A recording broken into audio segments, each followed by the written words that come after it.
Hello, and welcome to this episode of Small Biz Catalyst. Today we're doing something unusual.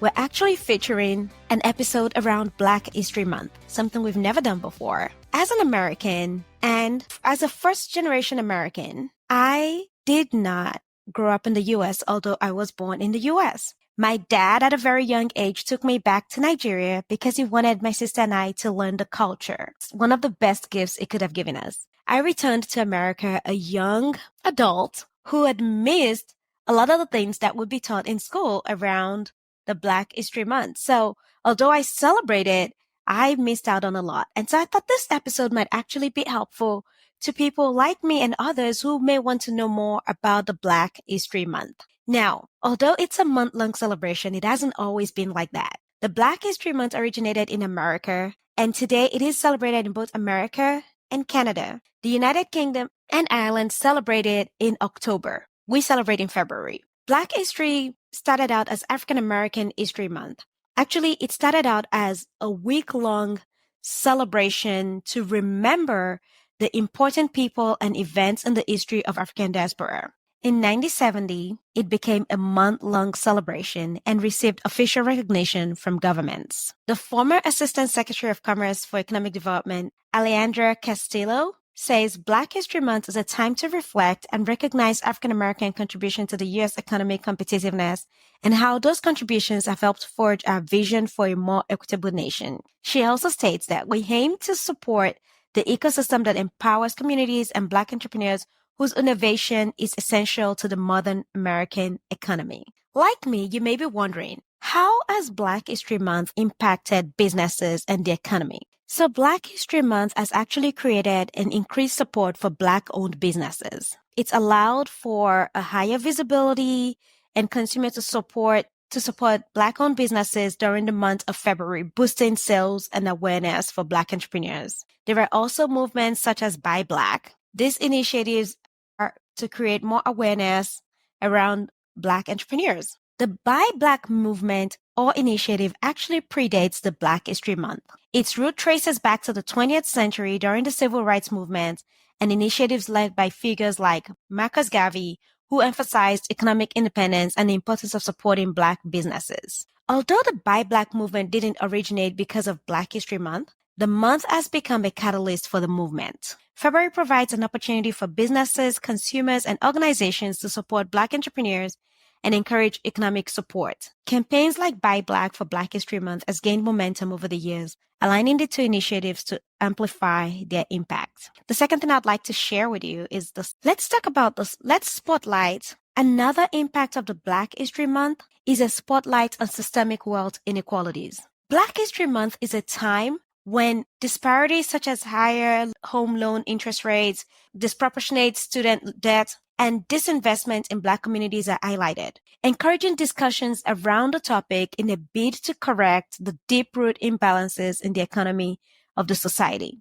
The Black Wealth Data Center's Racial Wealth Equity Database records that in 2022, almost 36% of Black households carried education debts. Also, Black people in the U.S. pay higher average home loan interest rates than any other racial ethnic group. The Black History Month encourages conversations on this systemic underinvestment in Black communities. Another significance of the Black History Month is corporate social responsibilities. Companies leverage the month to promote diversity, equity, and inclusion through donations, partnerships, and initiatives supporting Black communities. Example, the Bloomberg Philanthropies Greenwood Initiative has the Hands to Heritage as part of their Women's Economic Development Initiative.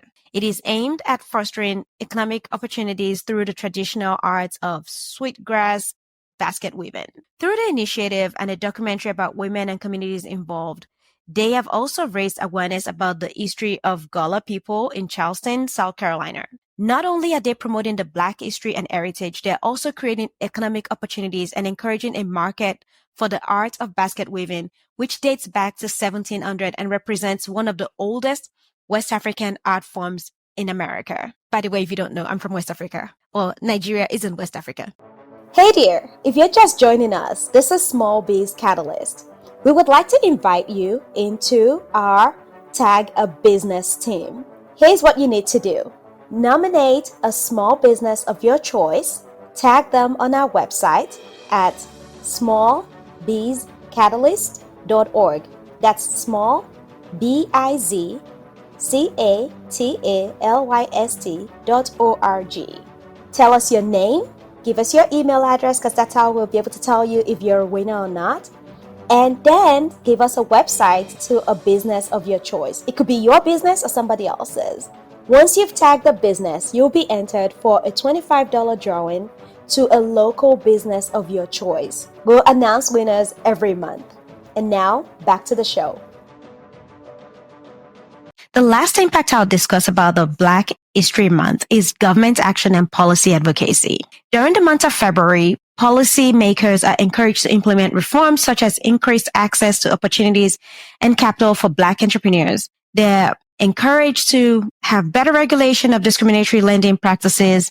During Black History Month, policymakers are encouraged to implement reforms such as increased access to opportunities and capital for Black entrepreneurs, better regulation of discriminatory lending practices, and targeted investments in underserved Black communities. For instance, the U.S. Economic Development Administration states that through the American Rescue Plan, Build Back Better Regional Challenges and Good Jobs Challenges, EDA is supporting numerous innovative initiatives designed to boost economic opportunities for Black workers and businesses. For example, in Arkansas, Tennessee, and Mississippi, the Mid-South Center for Occupational Innovation is leveraging a $21.5 million EDA grants and Memphis growth as a hotspot for Black tech talent to create on-ramp into good jobs for underrepresented workers in the advanced manufacturing and logistics sectors. Resources like the Black Wealth Data Center Racial Wealth Equity Database provide reliable data to inform and guide policymakers on effective strategies to close the wealth gaps. At this point, I'm going to share a few fun facts. According to September 2023 Pew Research Center survey, more than 1 in 5 Black adults in the U.S. say owning a business is essential to financial success. While Black-owned businesses have grown significantly in the U.S. in recent years, they still make up a small share of overall firms and revenue, according to their analysis of federal data. In 2021, there were over 161,000 U.S. firms with majority Black or African-American ownership. According to the latest estimates from Annual Business Survey conducted by the U.S. Census Bureau and the National Science Foundation, Black-owned firms' gross revenue scored by 43% during the time span from an estimated $127.9 billion in 2017 to $183.3 billion in 2021. Despite this growth, majority Black-owned firms made up only 3% of all firms that were classifiable by the race and ethnicity of their owners in 2021. Black or African-American majority-owned firms provide income for roughly 1.4 million workers in 2021. Their annual payrolls were estimated at $53.6 billion. Most Black-owned firms tend to be smaller businesses, and 2/3 had fewer than 10 employees in 2021. 13% had 10 to 49 employees, and 3% had 50 or more. Another 16% reported having no employees. The most common sector for Black-owned businesses is healthcare and social assistance. Majority of Black business owners are motivated or responded that income was a motivating factor for becoming an entrepreneur.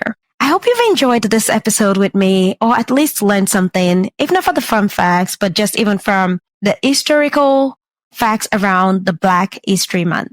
If you're bold enough, share what you'll be doing to support Black businesses in February, or just let me know if you enjoyed this program and how relevant it is to you. Thank you for listening. Please be sure to leave me a review, a comment about the program, especially about this episode, and if you'd like to see more of this. I love your feedback. I read everything and I respond. And now for the grant section. Today's grant announcement is from Kennedy Wilson Charitable Foundation. Their grant is nationwide. There's no maximum grant amount or a deadline. They have a wide range of grants from $1,000 to $300,000. Although most of their grants are generally made to nonprofits and other foundations, they don't exclusively cater to just that group. If you're interested in these grants, check out www.kennedywilson.com/corporate responsibility. Information will be in the show notes. Until next time. Hey there, if you're just joining us, this is Small Biz Catalyst. We would like to invite you into our Tag a Business team. Here's what you need to do. Nominate a small business of your choice, tag them on our website at smallbizcatalyst.org. That's small, BIZCATALYST.org. Tell us your name, give us your email address because that's how we'll be able to tell you if you're a winner or not. And then give us a website to a business of your choice. It could be your business or somebody else's. Once you've tagged the business, you'll be entered for a $25 drawing to a local business of your choice. We'll announce winners every month. And now, back to the show.